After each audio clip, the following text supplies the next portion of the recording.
দ্বিতীয় মেয়াদে ক্ষমতায় বসার পর থেকে বিভিন্ন নীতি গ্রহণ করে বিশ্ব ব্যবস্থাকে এক অর্থে অস্থির করে তুলেছেন মার্কিন প্রেসিডেন্ট ডোনাল্ড ট্রাম্প। অভিবাসী নীতি আর শুল্ক বাণিজ্যের তোপ দেখে শক্তিশালী দেশগুলোর নাকে দড়ি দিয়ে ঘোরানোর মতো অবস্থা করেছেন তিনি। অন্যতম প্রতিপক্ষ চীনে এখন জড়ো হয়েছেন সেই সব দেশের সরকার ও রাষ্ট্রপ্রধানরা। আনুষ্ঠানিক যে নামে তারা একত্রিত হন না কেন, অনানুষ্ঠানিক উদ্দেশ্যটা পরিষ্কার। তাই নিশ্চিত চিন্তার ভাঁজ প্রেসিডেন্ট ট্রাম্পের কপালে। ভারতের প্রধানমন্ত্রী মোদি যেহেতু গিয়েছেন চীন সফরে, তাই ভারত সফর বাতিল করেছেন ট্রাম্প। আসি আজকের খবরে। সাংহাই কোঅপারেশন অর্গানাইজেশন এসসিওর শীর্ষ সম্মেলনে চীনের প্রেসিডেন্ট শি জিনপিং সদস্য রাষ্ট্রগুলোর প্রতি দেশটির বিশাল বাজার কাজে লাগানোর আহ্বান জানিয়েছেন। তিনি একই সঙ্গে নতুন একটি বিশ্ব নিরাপত্তা ও অর্থনৈতিক ব্যবস্থার প্রতি তার আগ্রহ প্রকাশ করেছেন, যা যুক্তরাষ্ট্রের জন্য চ্যালেঞ্জ হিসেবে ধরা দিচ্ছে।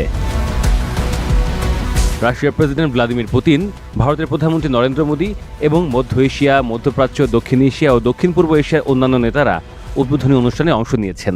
এটি গ্লোবাল সাউথের এক বড় একতার প্রদর্শনী হিসেবে ধরা হচ্ছে।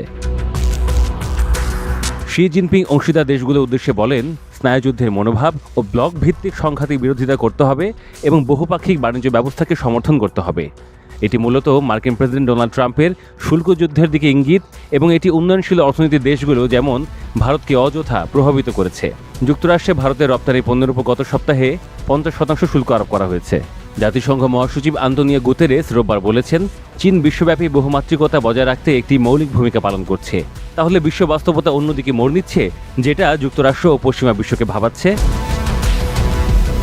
বিশ্লেষকরা বলছেন, চলতি বছরের বৃহত্তম এই শীর্ষ সম্মেলনকে আন্তর্জাতিক শাসন নিয়ে একটি বিকল্প দৃষ্টিভঙ্গি প্রদর্শনের জন্য ব্যবহার করবে চীন।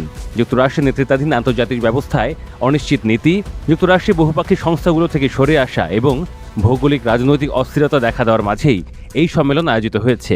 এই সম্মেলনকে ভারতের সঙ্গে সম্পর্ক মেরামতের সুযোগ হিসেবেও ব্যবহার করেছে চীন। কয়েকদিনের আয়োজনে চীন বহুমাত্রিক সমীকরণ নিয়ে মাঠে নেমেছে। ৩রা সেপ্টেম্বর রাজধানী বেইজিং অনুষ্ঠিত হবে বিজয় দিবসী কুচকাওয়াজ। থাকবেন রাশিয়ার প্রেসিডেন্ট ভ্লাদিমির পুতিন, উত্তর কোরিয়ার সর্বোচ্চ নেতা কিম জং উন। এই তিনজনই যুক্তরাষ্ট্র সহ পশ্চিমা বিশ্বের জন্য গলার কাঁটা বা চক্ষুশূল। এখানেই শেষ নয়, চীনের মিত্র রাষ্ট্রগুলোর শীর্ষ নেতারাও যোগ দেবেন এই প্যারেডে। উপস্থিত থাকবেন ইরানের প্রেসিডেন্ট মাসুদ পেজেশকিয়ান, বেলারুশের প্রেসিডেন্ট আলেকজান্ডার লুকাশেঙ্কো এবং ইন্দোনেশিয়ার প্রেসিডেন্ট প্রাবোও সুবিয়ান্তো। বিশ্লেষকদের মতে, এই আয়োজন নিছক কোনো স্মারক দিবস নয়, বরং এর মধ্য দিয়ে চীন, রাশিয়া ও উত্তর কোরিয়া একত্রে বিশ্বকে নতুন বার্তা দিচ্ছে। ইউক্রেন যুদ্ধ, তাইওয়ান ইস্যু এবং কোরীয় উপদ্বীপের উত্তেজনা মিলিয়ে যুক্তরাষ্ট্রের নেতৃত্বাধীন পশ্চিমা ব্লকের সঙ্গে তাদের বিরোধ এখন তুঙ্গে।